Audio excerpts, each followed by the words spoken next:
छींका तो तुम्हारा नाक ही कट गया, और मैंने छींका तो मुझे राजकुमारी भी मिल गया, राज्य भी मिल गया। स्वागत है आप सभी का। आप लोग देख रहे हैं बुद्धास टीचिंग चैनल, और हम यहाँ महाकारुणिक तथागत बुद्धा और उनके शिक्षाओं के विषय में चर्चा करते हैं।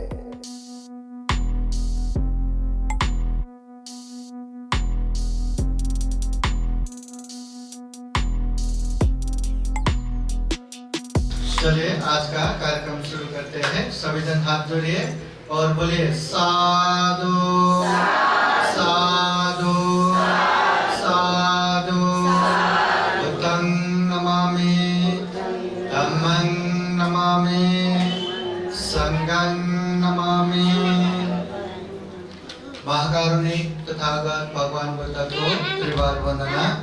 महाकारुणिक तथागत बुद्ध द्वारा देशित सुआख्यात धम्म को त्रिवार वंदना। महाकारुणिक तथागत बुद्ध के आर्य श्रावक संघ को त्रिवार वंदना।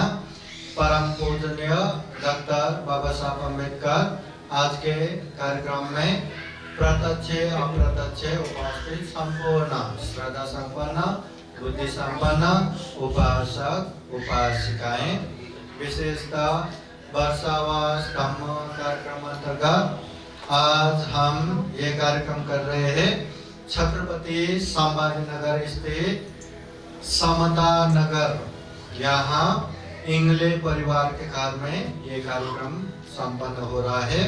विशेषतः इंगले परिवार के यहाँ श्रद्धावान उपासिका लक्ष्मीबाई, उपासक रामचंद्र, उपासिका वर्षा, उपासिका अर्चना, उपासक श्याम, फिर प्रतीक्षा, साक्षी, समृद्धि, पूर्णिमा, समेश लगायत संपूर्ण परिवार, बंधु और संपूर्ण उपासक उपासिकाएं आज के कार्यक्रम में उपस्थित है। उसके बीच में सभी जन बोलिए साधु साधु साधु। बुद्ध धम्म संघ के शरण में जाके पंचशील याचना करेंगे। जैसा मैं कहता हूँ आप लोग वैसा ही बोलते जाइए। अरहं सम्मा संबुद्धो भगवा बुद्धं भगवन्तं अभिवादेमि। स्वाहातो भगवता धम्मो धम्मं नमस्सामि। सुपतिपन्नो भगवतो सावक संघो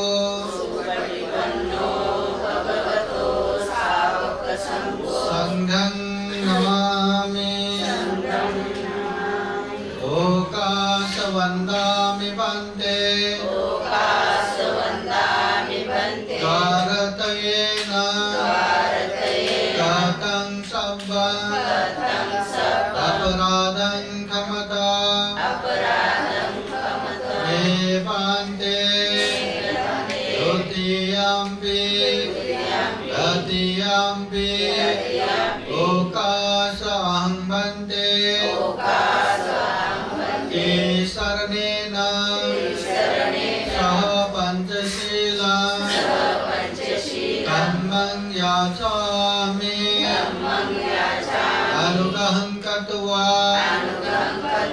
शीलं देता मे वन्दे। द्वितीयम्पि तृतीयम्पि ओकाश अहं वन्दे। शरणेन सह पंचशीलं धम्मं याचामि। अनुग्रहं कृत्वा शीलं देता मे वन्दे। यमहं वदामि तं वदेत। नमो तस्स भगवतो अरहतो सम्मा सम्बुद्धस्स।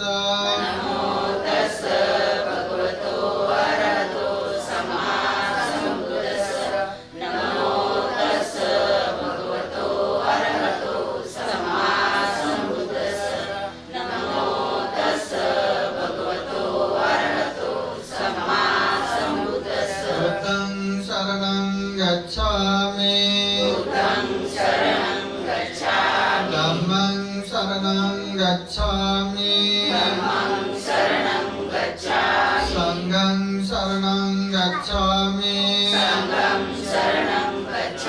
द्वितीयंपि बुद्धं शरणं गच्छामि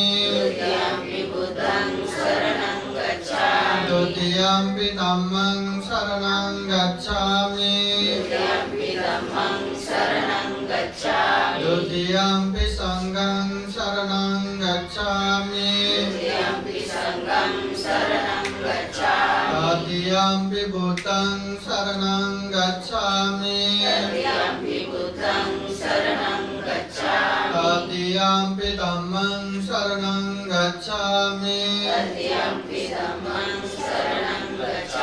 तृतीयंपि संघं शरणं गच्छामि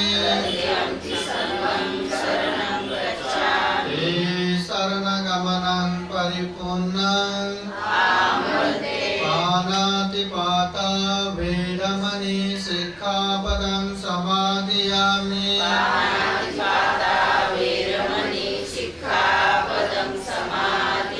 आदिन्नदाना वेरमणि सिक्खापदं समादियामि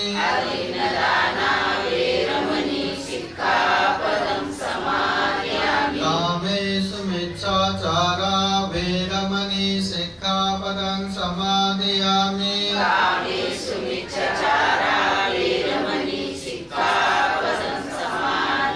मुसावादा वेरमणि सिक्खापदं समादियामि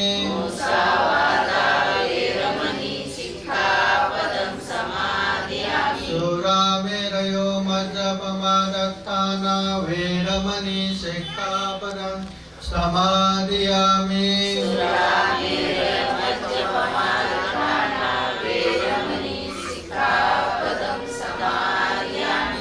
शरणेन सह पंचशीलं धम्मं साधुकां सुरक्षितं कृत्वा अपमादेन सम्पादेत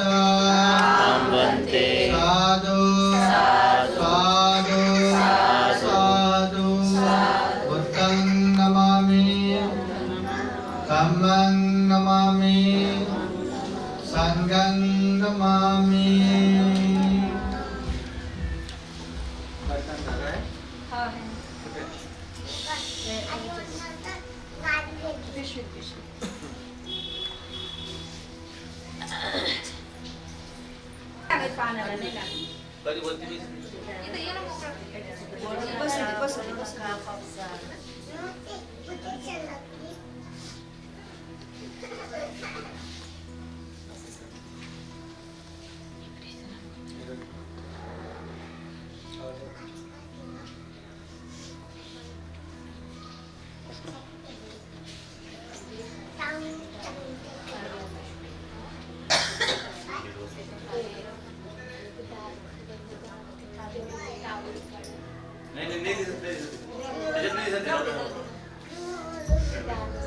अगर नहीं सकते ज्यादा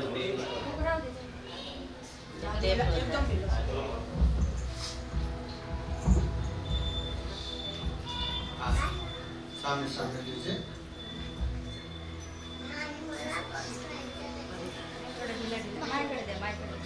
बस वहीं पकड़ के बैठिए।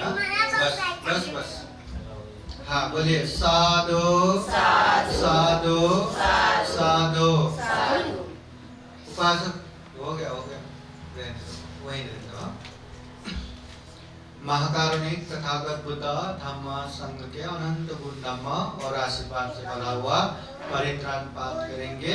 इस परित्राण के अनुभव से बुद्ध धम्म संघ के सत्यवाणी मैत्रीवाणी करुणावाणी के अनुभव से आप सभी के जीवन में खूब खूब सुख हो, शांति हो, मंगल हो, कल्याण हो, जीवन में ढेर सारा पुण्य धर्म करते हुए सभी दुखों से मुक्त निर्वाण तक प्राप्त कर सके, ऐसी कामना करते हुए बुद्धवाणी परित्राण पाठ करते हैं।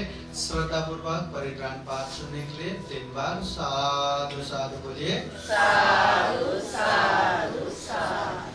समन्त चक्रवालेषु अत्र गच्छन्तु देवता सदा มุนิราชสสุนันตุสักขโมกขดังธรรมสวรกาโลอายังวดันตาธรรมสวรกาโลอายังวดันตาปริตธรรมสวรกาโลอายังวดันตานะโมตัสสะภะคะวะโตอะระหะโตสัมมาสัมพุทธัสสะนะโมตัสสะภะคะวะโตอะระหะโตสัมมาสัมพุทธัสสะนะโมตัสสะภะคะวะโตอะระหะโตสัมมาสัมพุทธัสสะอิติปิโสภะคะวะอะระหังสัมมาสัมพุทโธเวจาตรณะสัมปันโนสุขโตโลกวิโตอนุตตโรปุริสธัมมสารติสัทธาเทวมนุสสานังบุตโตภะคะวะเตสวากขาโตภะคะวะตาธัมโมสันติติโกอะกาลิโกเอหิปัสสิโกปนายิโกปัจจตังเวทิตาโพวิญโยหิเตสุปฏิปันโนภะคะวะโตสาวกสังโฆอุจุปฏิปันโนภะคะวะโตสาวกสังโฆญาณปฏิปันโนภะคะวะโตสาวกสังโฆ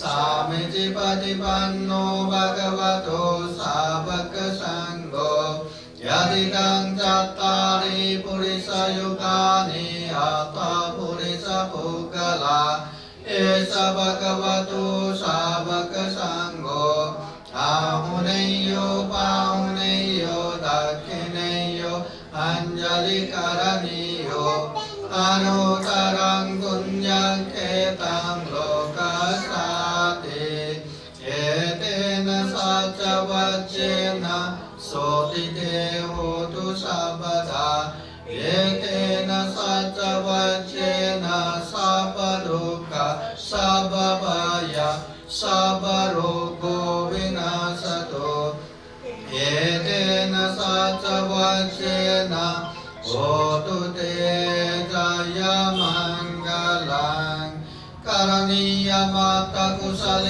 นะยันตังสันตังปะตังอภิสัมเมจาสักขุจุจะสุจุจะสุวัจจุจะสมุทวานาติมานิสันตุสักขุจะสุปโรจะอาภกิจโจจะสัลลาวกะอุเตสันเดนทริโยตานิปโกจะอาภกะโปกุเลสวานานุเกโตนาจกุตังสมาจาริกินเจนะวิญโยปะเรอุปวัตายโยสุขิโนวะเกมิโนวันตุสัพเพสัตตาภวัน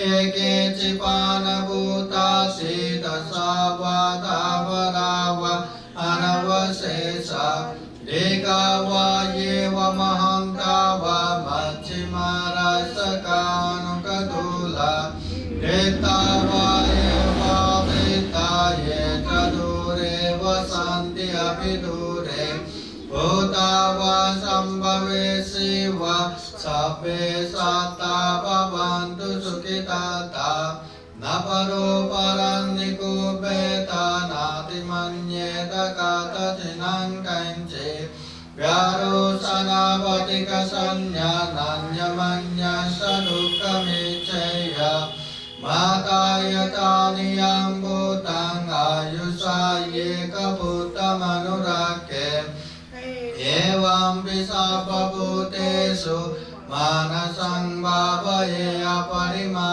ณังเมตัญจะสัพพโลกัสมิงมานะสังบาปเยอปริมาณังอุตังอโดตติริยัญจะอสัมบาตังอเวรังอสัพพตังเตตังจารันนิสินโนวาสยานโนวายาวตัสสวิกตมิโต Samang sating aditeya brahmametang viharang idamaho detin chanupagama silava dasanena sambanno kamesu vinayagedang nahi jatu gapasaya punareti te yedena sacavacena sokite hotu sabada yedena sacavacena sabaduka sababaya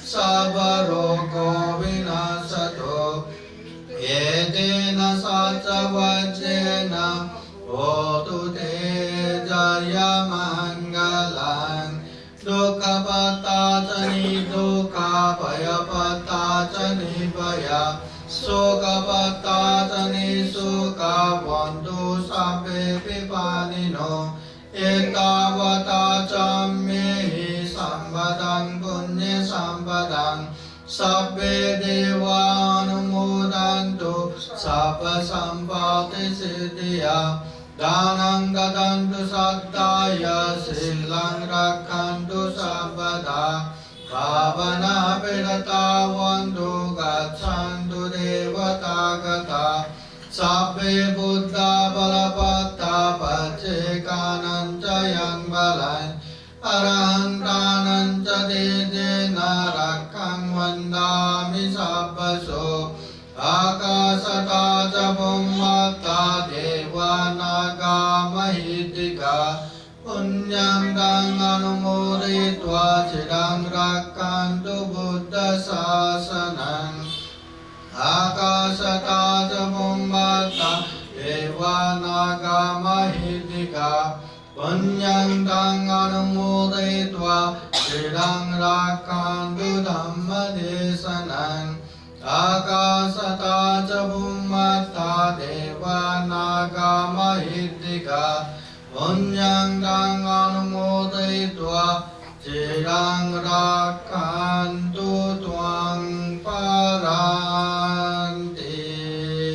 Sadhu Sadhu Sadhu Buddhang namami Dhammang namami संघं Namami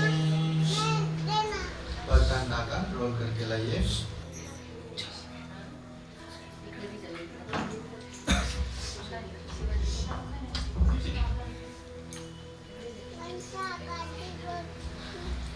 हम देश में सुनेंगे सुना है सभी जन हाथ जोड़िए और बोलिए साधु साधु साधु न परे संविलोमानि न परे संकता कतं अक्षनो अवेखेया गतानि अकतानि च महाकारुणिक तथागत भगवान बुद्ध को त्रिवार वंदना। महाकारुणिक तथागत बुद्ध द्वारा देशित सुआख्यात धम्म को त्रिवार वंदना। महाकारुणिक तथागत बुद्ध के आर्य श्रावक संघ को त्रिवार वंदना। परम पूजनीय डॉक्टर बाबा साहब अम्बेडकर आज के कार्यक्रम में उपस्थित संबोधि आर्य जी, प्रमुख संपूर्ण इंग्ले परिवार, संपूर्ण परिवार, बंधु और श्रद्धा संपन्न, बुद्धि संपन्न उपासक उपासिकाएं। महाकारुणिक तथागत बुद्ध कहते हैं न परे संग विलोमाने न परे संग कथा कथांग। दूसरे क्या करते हैं क्या नहीं करते ये ना देखो, उसमें ज्यादा ध्यान मत दो। दूसरे के दोष ढूंढने की आदत मत डालो। अत्तानं अवेख्य, अपने आप को देखो, अपने आप को जांचो, अपने आप को परिचय करो। अगर हम अपने आप को जांचेंगे तो ये हमारा कल्याण संभव होगा। जब तक हम अपने आप को देखेंगे नहीं तो खुद को पहचानेंगे नहीं। अब खुद नहीं पहचानेंगे तो जीवन में दुख हो रहा है वो भी पता नहीं, सुख हो रहा है वो भी पता नहीं।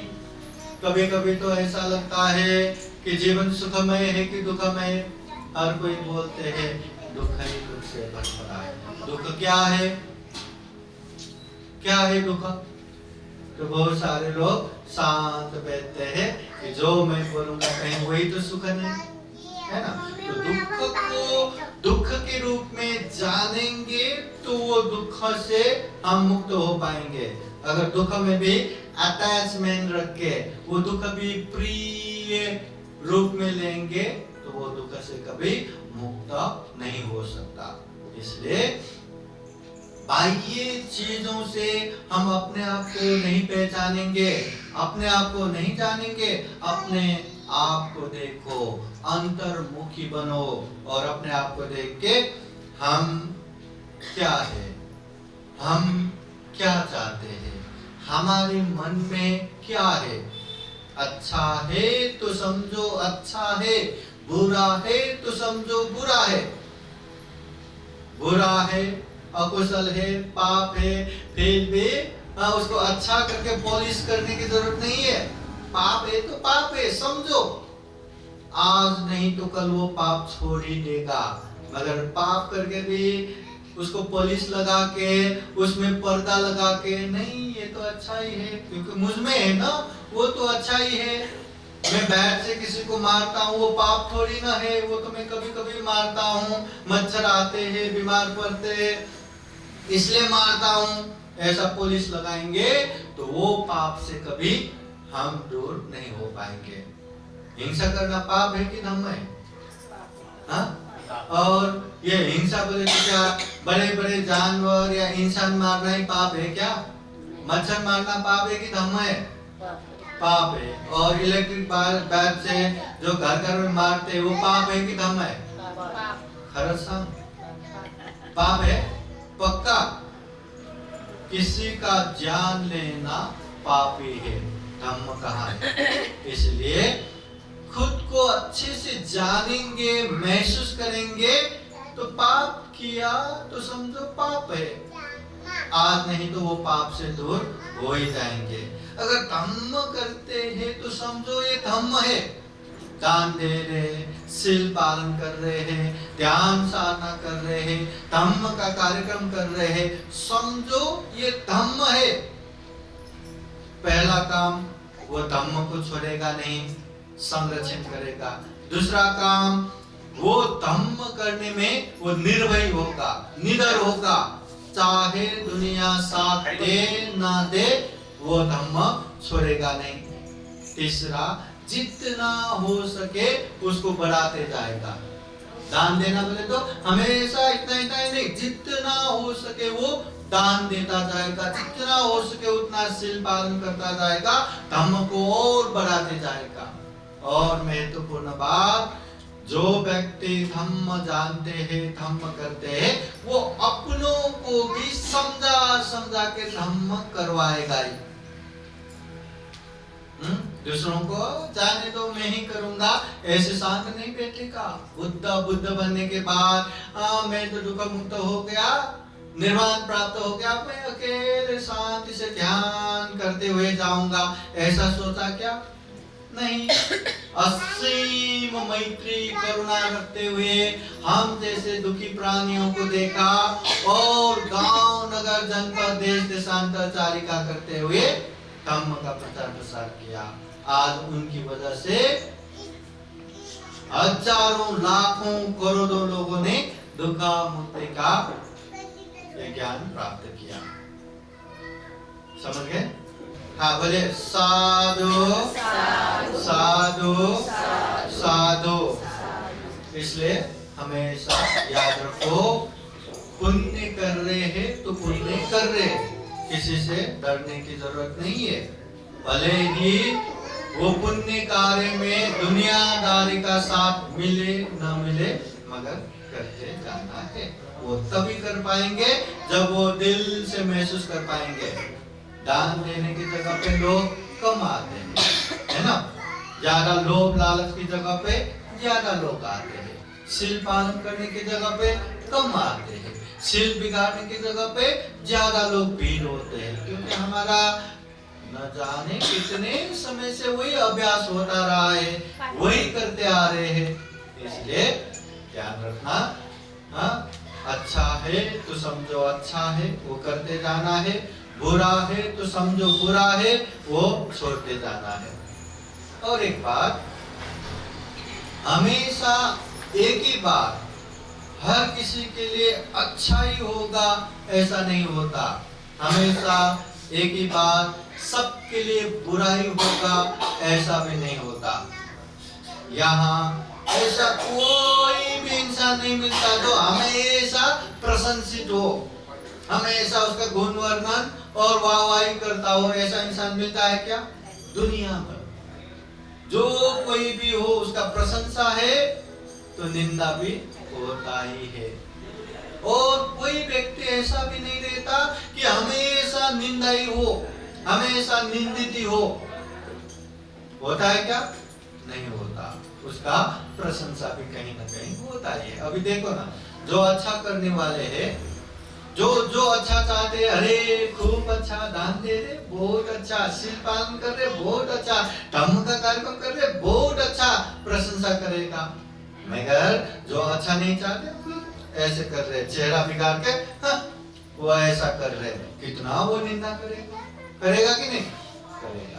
और जो कोई गलत काम करेगा, चाहे हिंसा करना हो, चोरी करना हो, व्यभिचार करना हो, झूठ बोलना हो, नशा पदार्थ सेवन करना हो, जो अच्छा चाहने वाले हैं वो लोग कहेंगे कैसे अज्ञानी है, कैसे मूर्ख है, पाप कर रहे हैं, अकुशल कर रहे हैं, खुद के दुख का कारण बन रहे, निंदा करेगा। मगर जो बुरा चाहने वाले वो लोग तो हाँ बहुत अच्छा, हाँ बहुत अच्छा, आगे से हमें भी बुलाना, दारू पीने जाना है हमें भी बुलाना, झूठ बोलना है हमें भी बुलाना, हिंसा करना है हमें भी बुलाना। ऐसे साथ देने वाला भी बहुत रहता है। मतलब अच्छा करो, प्रशंसा करने वाला भी है, निंदा करने वाला भी है। बुरा करो, प्रशंसा करने वाला भी है, निंदा करने वाला भी है। इसलिए बुद्ध कहते हैं लोग प्रशंसा करे या निंदा करे उसमें ज्यादा विचलित मत बनना। प्रशंसा कर रहे हैं तो सोचो समझो वो प्रशंसा सच में हमें है कि नहीं। नहीं तो चुगली बातें करने वाले, चुगली करने वाले बहुत सारा है। हाँ, तो समझो वो प्रशंसा है कि नहीं है, तो ठीक है, नहीं है तो वो बनाने की कोशिश करो। अगर कोई निंदा कर रहे हैं तो दुखी मत बनो, समझो वो निंदा करने वाले गुण हमें है कि नहीं है, तो उसको निकालो। नहीं है तो नहीं है, क्या फर्क पड़ता है? उससे हमारा कल्याण ही होगा। नहीं तो प्रशंसा कर रहे करके एकदम आकाश में उड़ते रहे और निंदा किया करके जमीन में लोट-पोट करके रोते रहे तो जिंदगी बर्बाद हो जाएगा। इसलिए एक ही तरह समान रूप से होने वाला कुछ भी नहीं। आज सुबह एक जगह पे प्रवचन हो गया और फिर से दोपहर को जातक कथा की कहानियां वो ऑनलाइन प्रवचन हो गया। तो वही जातक कथा मुझे याद आ रहा है। एक ही बात हमेशा अच्छा भी नहीं होता, एक ही बात हमेशा बुरा भी नहीं होता। वो बात किसी के लिए अच्छा हो सकता है, किसी के लिए बुरा, और वही बात किसी के लिए बुरा हो सकता है, किसी के लिए अच्छा। तो जातक कहानी एक बार आप लोगों को वो कहानी सुनाता हूँ, बहुत मजेदार है। पहले बहुत पहले वाराणसी देश में ब्रह्मदत्त राजा करते समय उनके दरबार में एक सेवक था। वो सेवक का काम क्या था, वो जो राजा के पास अनेक लोहे का तलवार बना के लाते हैं, वो ऐसा परीक्षण करके और ऐसे सुनते हुए ये अच्छा है, ये मंगल है, ये शुभ है, या ये बुरा है, अशुभ है, अमंगल है, ऐसे लक्षण अलक्षण बताने वाला एक सेवक। कहीं से भी तलवार आए तो राजा उनको देता था और वह ऐसा देख के बताते थे। तो बताना तो सही है, परंतु वो क्या करते थे, जिसने अंदर से पैसा दिया या कुछ दिया, वो तलवार ऐसे लेके जांच के हाँ ये तो बहुत अच्छा है, मंगल है बोलते। और जो जहां से कोई लाभ नहीं, कोई पैसा नहीं, उसको कितना भी अच्छा हो ऐसा देख के ये अच्छा नहीं है, ये अशुभ है, ये अमंगल है, ऐसा बोलता था। तो लोग जो मेहनत करने वाले परेशान, तो ये तलवार बनाने वाले शिल्पी ने क्या किया, अच्छा तलवार बनाया और उसको सबक सिखाने के लिए तलवार में मिर्ची पाउडर भी लगा दिया। लेके गया राजा के पास। राजा ने उस सेवक को परीक्षण करो करके दिया। अब उसको पैसा तो मिला नहीं, हाँ उसको कोई लाभ तो मिला नहीं, तो उसको तो गलत ही बोलना है, तलवार अच्छा नहीं बोलना है। फिर भी परीक्षण किया, जैसा ऐसा देखते हैं और ऐसा सुन के, मतलब गलत है बोलने के लिए सुनते हैं। अभी सुनते ही वो मिर्ची पाउडर उसके नाक के अंदर गया और हो के हाथ आ गया, छींक आ गया, है ना। छींक आते ही, ऐसा छींकते ही तलवार से नाक पूरा कट गया। अब नाक कटने के बाद कितना पीड़ा होगा, कितना खून बहेगा, कितना चिल्लाएगा, और ऊपर से नाक कट गया बोले तो कितना शर्म की बात, हाँ वो बहुत ही शर्मा के बैठते हैं। राजा ने बेचारे सेवक कह करके उसका इलाज करके उन समय में ही कृत्रिम नकली नाक, वो भी 1 लाख मूल्य बराबर का नकली नाक बिठा के दिया और फिर से उसको सेवकी बना दिया। अभी छींक की वजह से क्या हुआ, उसका नाक गया। अभी दूसरा, वो जो राजा है उसका कोई भी पुत्र नहीं था, संतान के नाम पे एक ही पुत्री थी, एक ही राजकुमारी थी। तो उसने बचपन से एक भांजे को दरबार में लाके पालन पोषण किया कि ये बड़ा होने के बाद इसको ही राजा बनाऊंगा। तो उसको युवराज बना के पालन पोषण किया, साथ में उन लोगों को बड़ा किया। भांजा बेटी एक साथ महल में बड़ा होते होते जब जवान हो गया तो दोनों में प्रेम हो गया, एक दूसरे को चाहने लगा। तो इधर राजा का उद्देश्य भी वही था कि भांजे को ही अपने बेटी देंगे, भांजे को राजा बनाएंगे, ये महारानी बनेगा, ये राज्य चलेगा। उसके लिए ही वो भांजे को दरबार में लाया था। मगर सोचते सोचते राजा के मन में भी लालची उत्पन्न हो गया। तो उसने क्या सोचा, भांजा तो युवराज है ही, ये तो राजा बनेगा ही। अगर मैं अपने बेटी को दूसरे देश के राजा के साथ शादी करा दूं तो वो देश भी अपना ही रहेगा, तो 2 देश का स्वामी बन जाएंगे। इसलिए अभी दोनों को अलग करेंगे करके दोनों को पृथक अलग अलग दरबार में बिठा दिया। अब हुआ क्या, दोनों में प्रेम, दोनों में इतना चाहत, तो अभी क्या करें, दोनों तरफ नहीं लगा कि नहीं दूसरे से तो शादी करना ही नहीं, तो क्या करेंगे। अभी वो राजकुमार, वो युवराज, हाँ वो सोचने लगा अब मैं क्या करूं, क्या ऐसे उपाय करूं कि मैं उससे शादी करूं। तो ऐसा सोचते सोचते उसने एक उपाय निकाला, जो भाग्य बताने वाला रहता है ना, ऐसा भाग्य तुम्हारा ऐसा है वैसा है, ऐसे भाग्य बताने वाला एक स्त्री को वहां लेके आया। तो वो स्त्री को सामने लाके, अभी देखो आपको राजकुमारी बाहर लेके आना है वो दरबार से, अभी आप क्या योजना बनाएंगे बनाइए, पर मुझे वो राजकुमारी चाहिए। तो वो स्त्री भी कहती है अभी आपका ऐसा ही है तो मैं एक योजना बना सकती हूँ। क्या योजना, वो बोली मैं राजा के पास जाके कहूंगी कि आपको राज दोष आया हुआ है, राजकन्या में बहुत बड़ा दोष है, बहुत बड़ा संकट आया हुआ है, अभी वो संकट से मुक्त होना है तो बहुत बड़ा पूजा करना पड़ेगा। और वो पूजा ऐसा रहेगा कि मध्य रात में मसान भूमि में मृतक के पास जो मुर्दा रहता है ना, उसके पास मंडप बिठा के वहां पूजा करना पड़ेगा। और शुद्ध 108 वो जल के घड़ा से उसको नहलाना पड़ेगा, तब ये संकट टल जाएगा। मैं ऐसा बोलूंगा, ऐसा बोल के उसको बाहर लेके आऊंगी। तो ऐसा कहने पे उसने भी हाँ बस उतना करो, हम आगे का योजना बनाएंगे। अब आगे का योजना क्या है, तो राजकुमार भी सोचने लगे मैं भी पूरा लोगों के साथ वहां जाऊंगा, अपने वो घोड़ा रथ सबको दूर करूंगा, अपने लोगों को वहां छिपा के रखूंगा और पहले ही वहां मृत होके मतलब लाश जैसा वहां रहूंगा और थोड़ा सा मिर्ची पाउडर भी साथ में रखूंगा छींकने के लिए।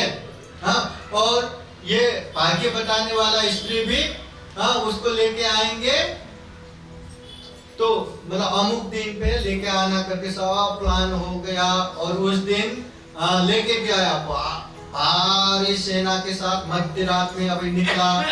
और निकलते समय वो स्त्री सबको बता रही है अभी हम जो मसान में जा रहे हैं, मैं पूजा तो करूंगी मगर किसी भी हालत में वो मुर्दा छींकते हुए उठ गया तो जो सामने देखेगा उसको पकड़ेगा, उसको खाएगा। सावधान, सबको डरा डरा के अभी मध्य रात मसान में जा रहे तो सबका थोड़ा बहुत तो डर तो होगा ही।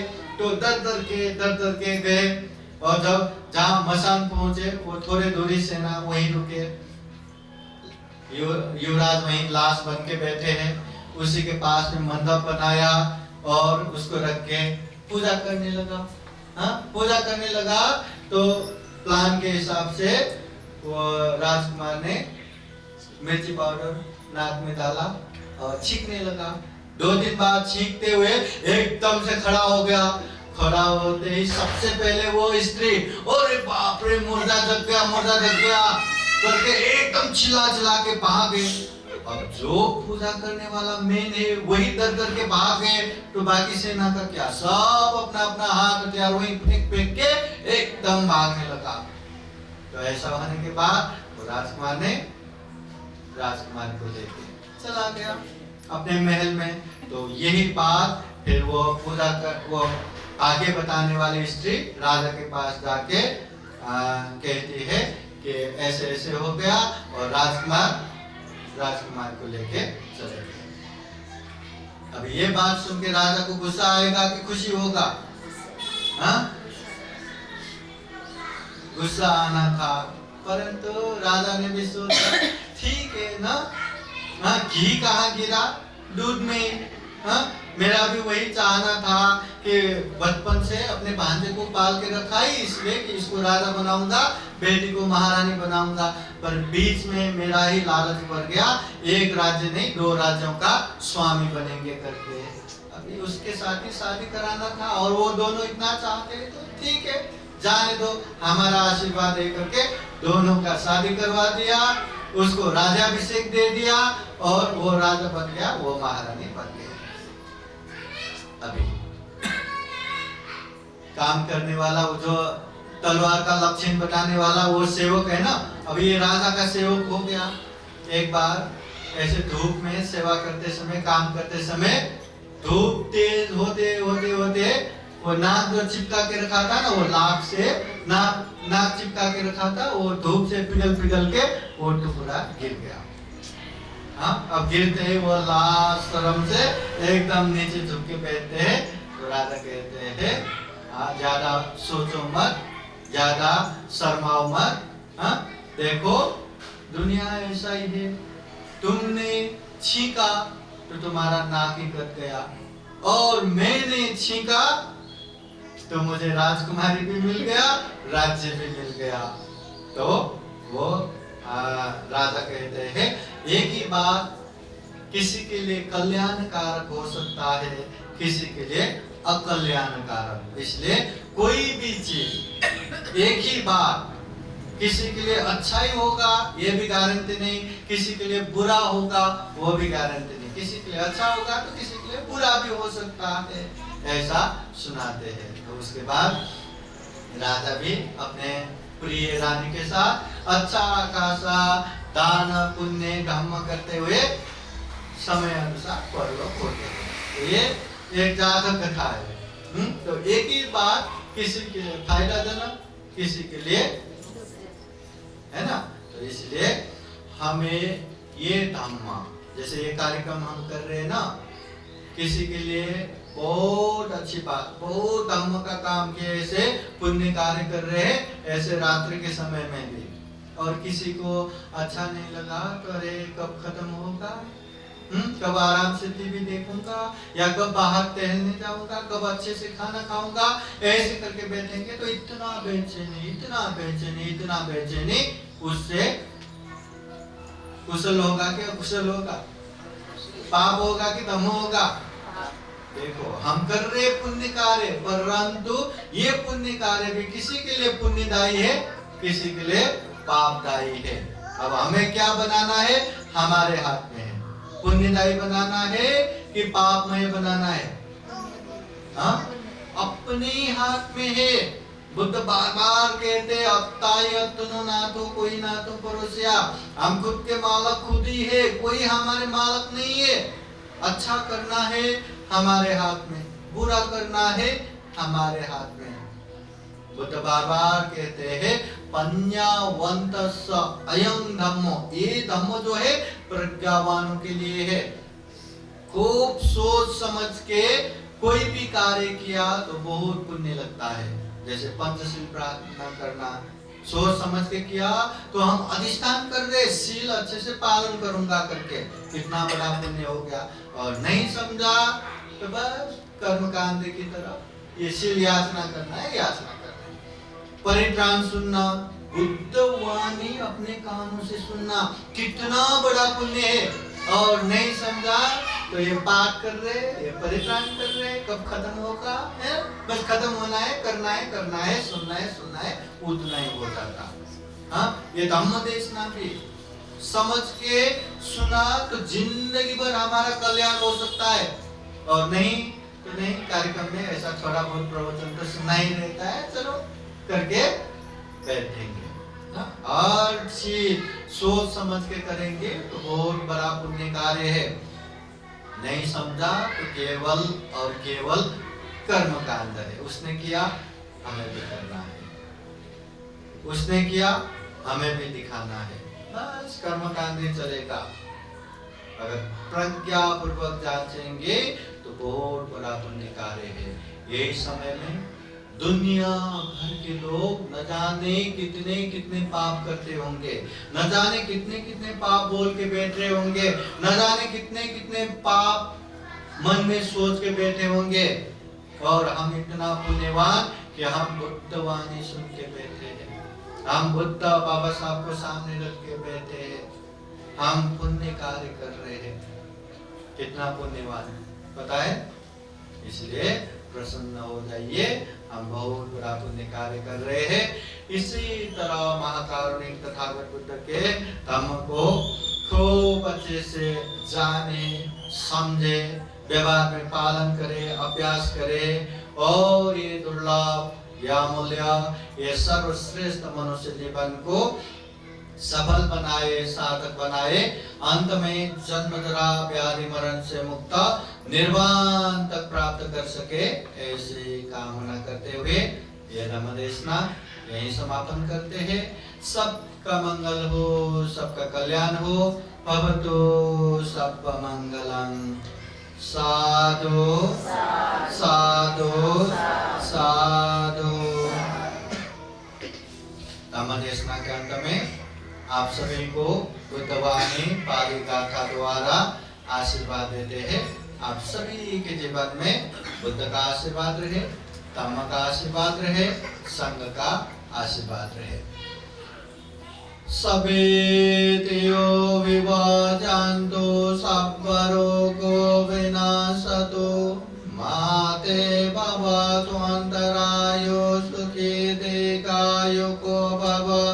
भवतु सर्वमङ्गलं रक्षन्तु सर्वदेवता सर्वबुद्धानुभावेन सदा सोते भवन्तु ते भवतु सर्वमङ्गलं रक्षन्तु सर्वदेवता सर्वधर्मानुभावेन सदा सोते भवन्तु ते भवतु सर्वमङ्गलं रक्षन्तु सर्वदेवता सर्वसङ्गानुभावेन सदा सोते भवन्तु ते एचितं पाचितं दुह्यं क्षिप्रमेव समिधतु सबे पुरेन्दु चेतसङ्कल्पचन्दो पन्नरसो यथा आयु आरोग्य सम्पत्ति सर्ग सम्पत्तिमेव च अतो निप्पान सम्पत्ति इमिनाते समिधतु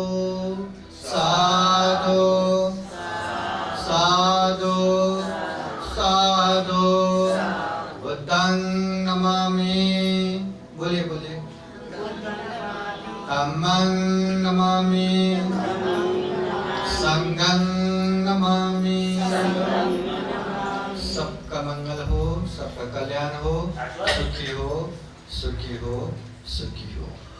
सभी जन हाथ जोड़िए और बोलिए साधु साधु साधु दानं ददन्तु सद्दाय शीलं रक्षन्तु सर्वदा भावना विरता हुन्तु गच्छन्तु देवतागता सब्बे बुद्धा बलपत्ता बच्चेकानं च यं बलं अरन्तानं च तेजेन रक्षं वन्दामि सब्बसो साधु साधु साधु। 3 बार वंदन कीजिए। बुद्धं नमामि धम्मं नमामि संघं नमामि। साधु साधु साधु। बुद्धं नमामि बुद्ध को नमन करता हूँ। धम्मं नमामि धम्म को नमन करता हूँ। संघं नमामि संघ को नमन करता हूँ।